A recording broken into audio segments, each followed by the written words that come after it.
Assalamualaikum warahmatullahi wabarakatuh. Halo semuanya. Kali ini kita akan kembali ngebahas lagi matematika wajib.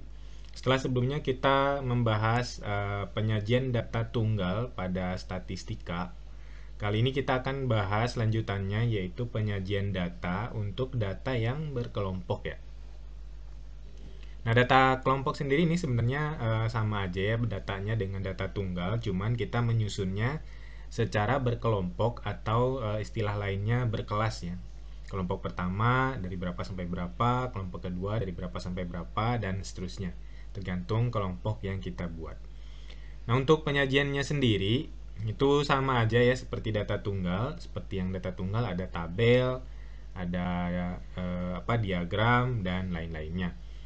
Nah, sama dengan itu di data kelompok juga kita mulainya dengan penyajian datanya pasti dengan tabel dulu ya.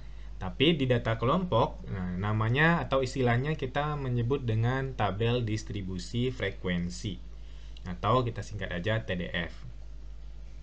Nah, untuk menyusun TDF ini pada dasarnya kita bisa menggunakan acuan bebas aja ya. Yang penting interval setiap kelompoknya itu sama ya.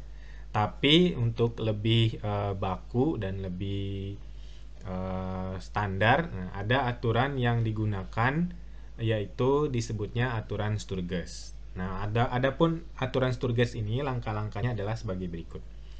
Yang pertama, kita menentukan dulu jangkauan atau jarak ya dari yang paling terbesar ke yang paling terkecil. Ini caranya kita cari aja selisihnya, nilai terbesar kita kurangi nilai yang terkecil, itu sebagai jangkauannya. Kemudian nanti kita menentukan banyak kelas atau banyak kelompok dari tabel distribusi frekuensi yang akan kita susun. Nah, untuk aturan Sturges ini menentukan banyak kelasnya bisa menggunakan rumusnya ini ya. K sama dengan 1 ditambah 3,3 dikali log N ya, di mana N itu adalah banyak datanya. Jadi kalau datanya 30 berarti log 30, kalau datanya 100 nanti log 100. Kemudian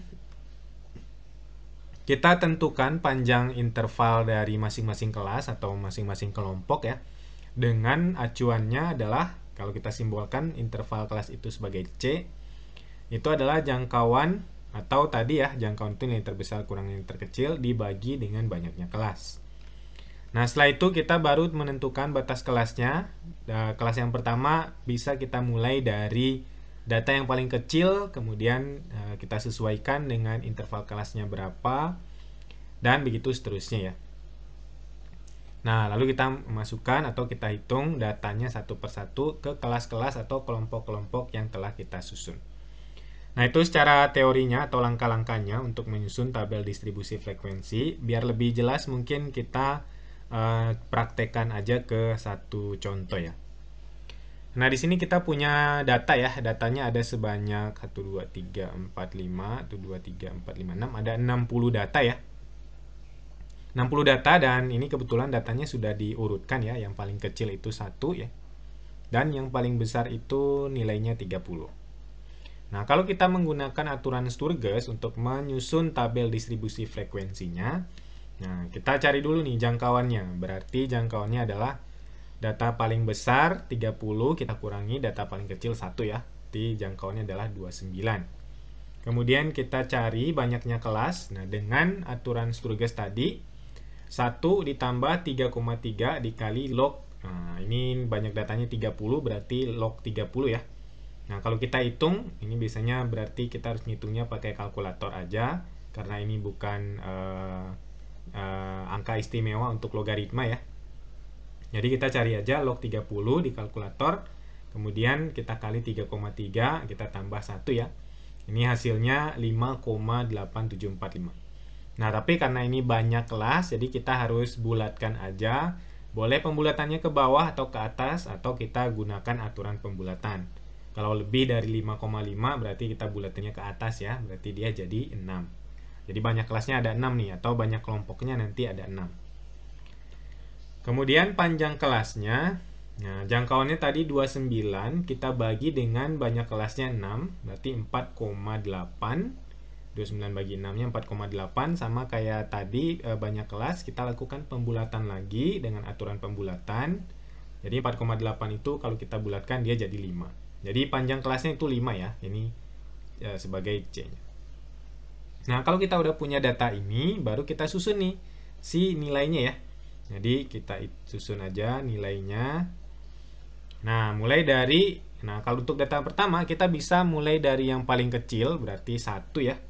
1 tadi panjang kelasnya 5 ya, berarti 1, 2, 3, 4, 5. Jadi 1 sampai 5 ya. Panjang kelasnya 5. 1, 2, 3, 4, 5. Jadi ini panjang kelasnya 5.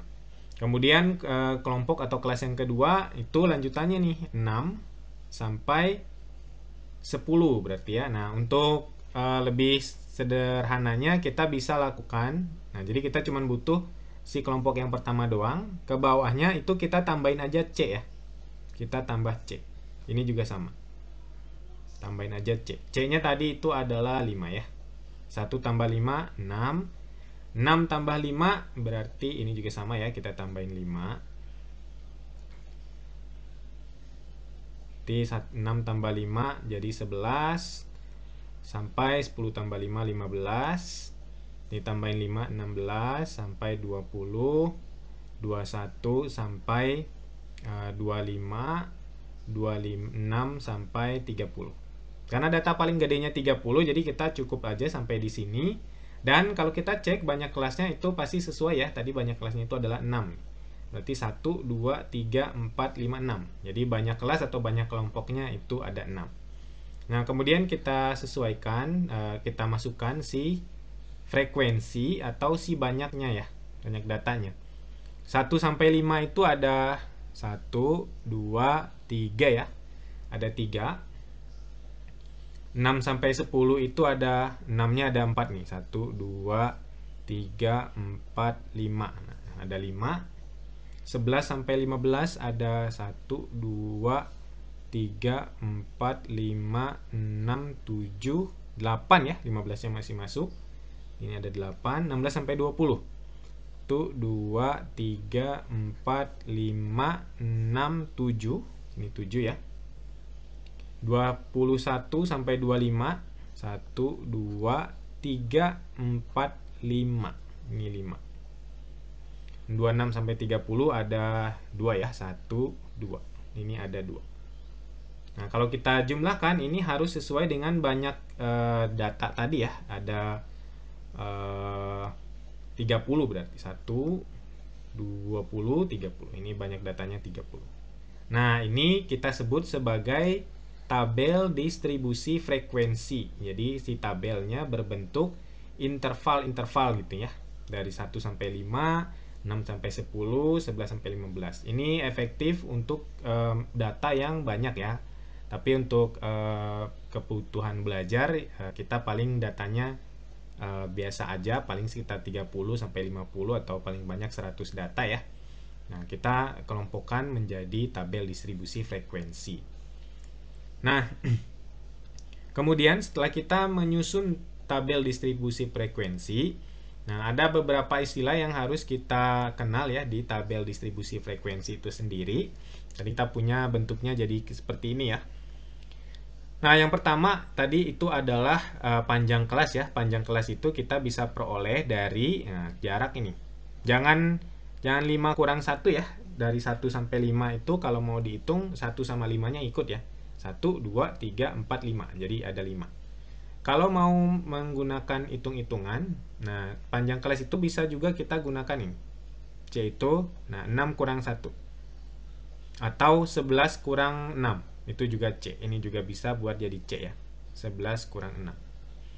Oke, itu panjang kelas. Nah, kemudian ini untuk di bagian datanya atau nilainya ada interval ya dari 1 sampai 5. Ini kita tulisnya dari 1 sampai 5 ya. Nah, si 1 ini kita sebut sebagai batas bawah. Ini kita sebut sebagai batas bawah ya. Batas bawah. Kemudian yang 1 ya, 1 kita sebut batas bawah. 5 kita sebut sebagai batas atas. batas atas. Ini ada untuk setiap kelompok atau setiap kelas. Kelompok kedua 6 sampai 10, berarti batas bawahnya 6, batas atasnya 10. Kemudian kelompok ketiga 11 sampai 15 dan sampai ke kelompok terakhir 26 sampai 30. Berarti batas bawahnya 26, batas atasnya 30. Kemudian di masing-masing kelompok ada namanya tepi bawah. Nah, kita dari batas bawah ada namanya tepi bawah. Nah, tepi bawah itu adalah batas bawah. Nah, umumnya batas bawah dikurangi 0,5 ya kalau si nilainya bulat. Tapi ini tidak selalu dikurangi 0,5, tapi karena pembelajaran kita akan cenderung menggunakan datanya nilai bulat ya, bilangan bulat. Jadi untuk tepi bawahnya itu adalah batas bawah kurangi 0,5. Kemudian dari yang bagian atasnya ada tepi atas. TB ini tepi bawah ya, tepi bawah. Kemudian ada tepi atas, kita singkat aja TA. Tepi atas itu adalah batas atas kita tambah 0,5. Tambah 0,5. Sama seperti tepi bawah ya, tidak selalu ditambah 0,5. Tapi karena kita menggunakan datanya bilangan bulat, nah itu akan selalu ditambah 0,5. Ini tepi atas. Nah, kemudian jadi ini kalau kita tulis dalam bentuk tepi bawah, tepi atas, tepi bawah sampai tepi atas ya. Ini berarti 0,5 sampai 5,5. Terus ini 5,5 sampai 10,5. 10,5 sampai 15,5. Ini 15,5 sampai 20,5. Ini 20,5 sampai 25,5. 25,5 sampai 30,5. Nah, salah satu yang bagian juga yang perlu kita perhatikan di sini adalah kita bisa lihat ya kalau tepi atas kelas yang pertama itu sama dengan tepi bawah kelas kedua ya. Nah, dia bentuknya akan selalu seperti itu. Begitupun selanjutnya ya, tepi atas ini sama dengan tepi bawah kelompok di bawahnya ya. Dan begitu juga seterusnya. Ini tepi atasnya sama dengan tepi bawah kelompok di bawahnya. Nah, ini yang perlu diperhatikan. Nanti kita akan melihat efek ini untuk penyajian data berikutnya. Nah, kemudian yang kita butuhkan lagi, sini namanya adalah nilai tengah ya. Nilai tengah. Nilai tengah, XI ya. Nilai tengah itu ya tengah-tengah dari 1 sampai 5 ya. 1, 2, 3, 4, 5. Berarti ini tengah-tengahnya 5 ya. Kalau datanya intervalnya tidak terlalu jauh, kita bisa menghitung manual sendiri ya. 1 sampai 5 itu 1, 2, 3, 4, 5. Berarti ini tengah-tengahnya 3. Dan 6 sampai 10 tengah-tengahnya juga kita bisa hitung manual. Tapi kalau intervalnya terlalu panjang, nah, nilai tengah ini kita gunakan menghitungnya. Nah, di sini ya, nilai tengah itu adalah batas bawah kita tambah batas atas kita bagi 2. Nah, jadi kalau di kelompok yang pertama berarti 1 tambah 5 ya. 1 tambah 5 bagi 2. 6 bagi 2, 3. Nah, jadi tengah-tengahnya 3. Ke bawahnya juga sama, 6 sampai 10. 6 tambah 10 kita bagi 2. Tapi kalau di yang pertamanya sudah kita peroleh, kita cukup tambahkan lagi dengan C ke bawahnya. Tambah C. Berarti 3 ditambah tadi panjang kelasnya 5 ya. 3 ditambah 5, ini 8. Sama ya, 6 tambah 10, 16 bagi 2, 8. Tambah 5 lagi, ini 13, 18, tambah 5 lagi, 23, tambah 5 lagi, 28. Nah, ini namanya nilai tengah ya. Nah, kemudian dua lagi ya yang perlu kita data lagi ya, ini adalah frekuensi kumulatif. Nah, ada namanya frekuensi kumulatif ya, kumulatif. Kita singkat FK aja, kita tulis di sini. Di sini aja istilahnya ada frekuensi kumulatif. kumulatif. Nah, kita singkat sebagai FK. Nah, FK ya. Tapi FK ini ada dua. Ada FK kurang dari, lalu nanti ada FK lebih dari. Ini FK lebih dari. Kalau FK kurang dari, itu kita menghitungnya. Kurang dari itu artinya patokannya adalah tepi atas. Jadi yang kurang dari 5,5. Nah, ini ada 3 ya. Tapi kita tidak perlu ngecek dari tepi atasnya atau dari aturan sebenarnya ya. Untuk lebih gampangnya, frekuensi kumulatif kurang dari itu kita mulai dari yang paling kecil. Paling kecil itu berarti 3. Frekuensi yang paling atas 3. Ke bawahnya kita tambahin dengan frekuensi yang bawahnya ya. 3 kita ketemu 5, 3 tambah 5 8. Kemudian 8 tambah 8 16. Kemudian ke bawahnya kita tambahin lagi 8 tambah 16 tambah 7 23. Ke bawahnya kita tambahin lagi 7 tambah 23 tambah 5 28. Ke bawahnya tambahin lagi 28 tambah 2 30. Dan yang terakhir ini harus sesuai dengan jumlah semua frekuensi. Nah, ini harus sesuai. Nah, itu frekuensi kumulatif kurang dari. Kemudian yang frekuensi kumulatif lebih dari, yang ini. Nah, itu kita lihatnya dari tepi bawah.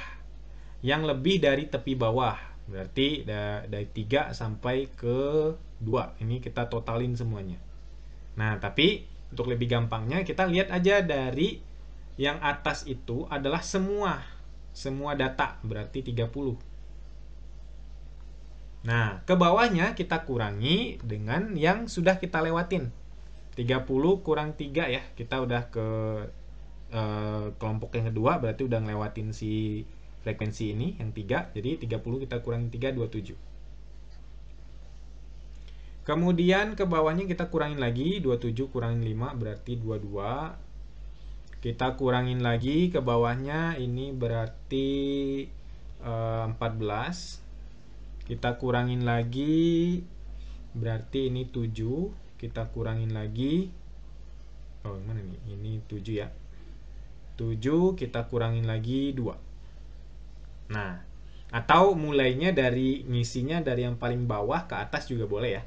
Kita ngisi dari bawah ke atas juga boleh. 2 tambah 2 tambah 5 7. 7 tambah 7 14. 14 tambah 8 22. 22 tambah 5 27. 27 tambah 3 30. Kalau frekuensi kumulatif kurang dari, isinya dari atas ke bawah. Itu juga boleh. Nah, itu beberapa bagian data yang akan kita gunakan di tabel distribusi frekuensi ya. Ini tergantung dari kita mau menghitung apa nantinya. Jadi tidak semua bagian ini akan kita pakai. Tergantung bagian mana apa yang mau kita hitung di statistiknya sendiri.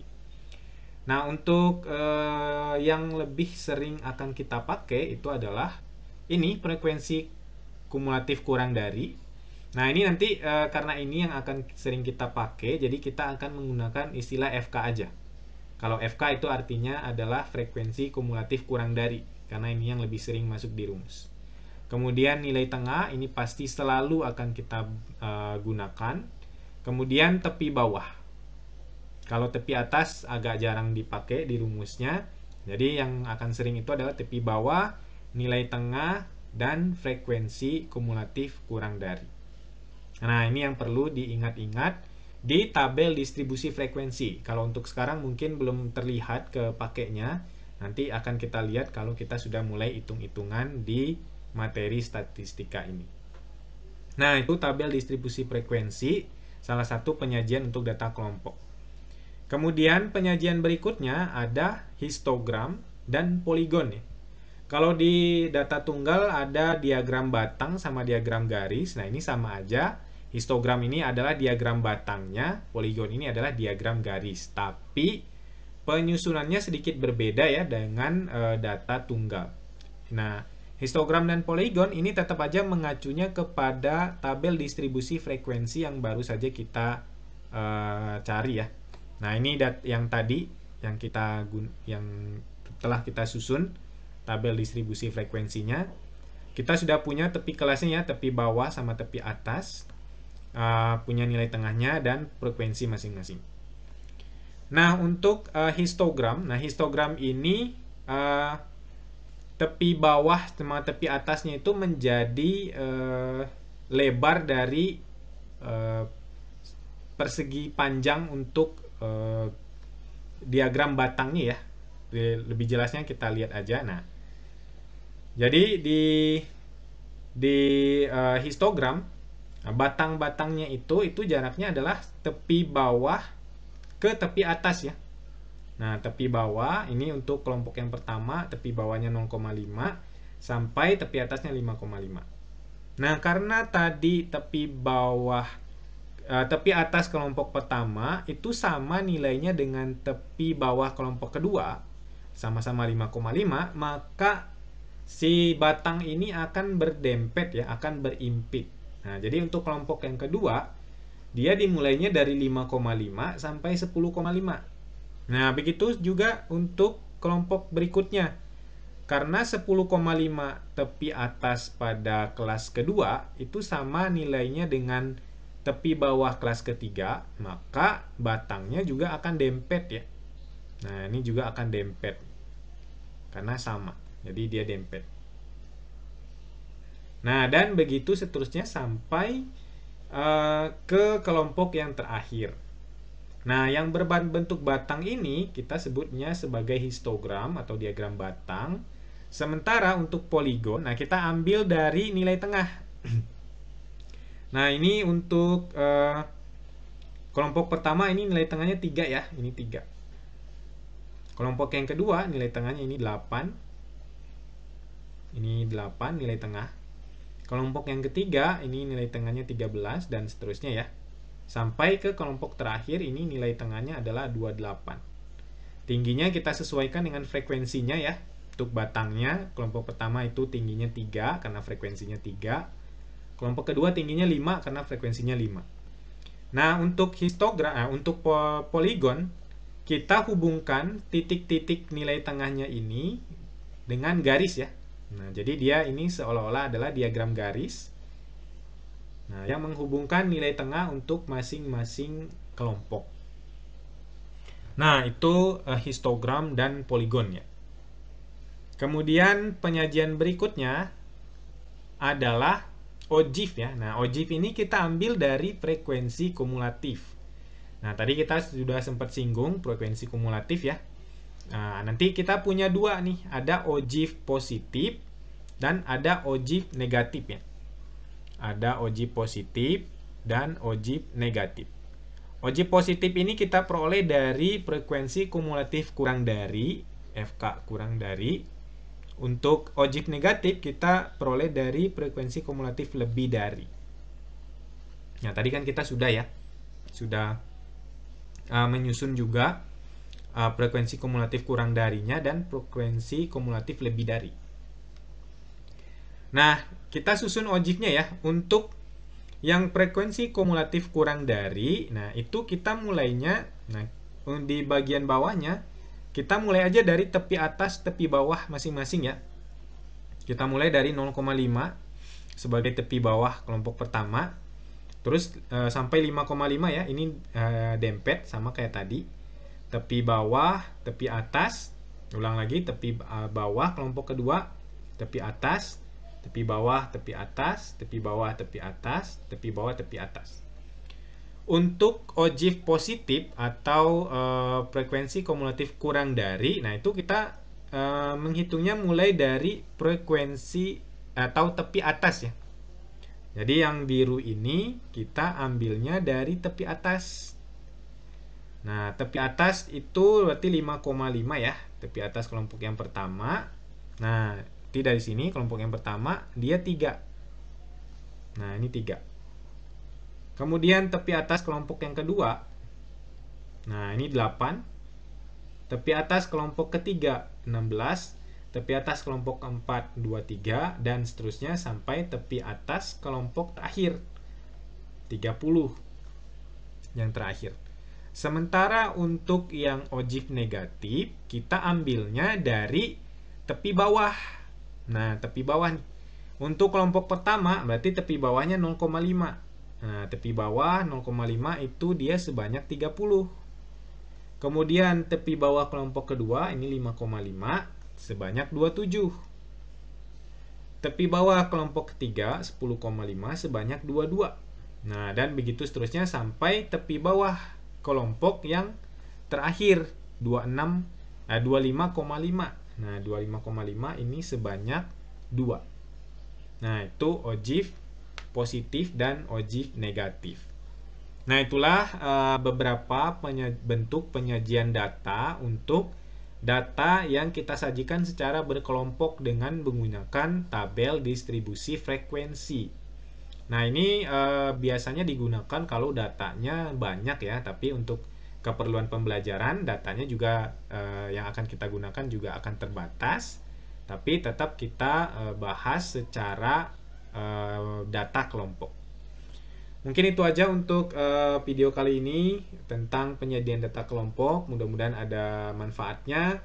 Kita lanjutkan untuk teori statistikanya di pertemuan berikutnya atau di video berikutnya. Untuk video ini saya cukupkan sampai di sini. Terima kasih, saya pamit. Assalamualaikum warahmatullahi wabarakatuh.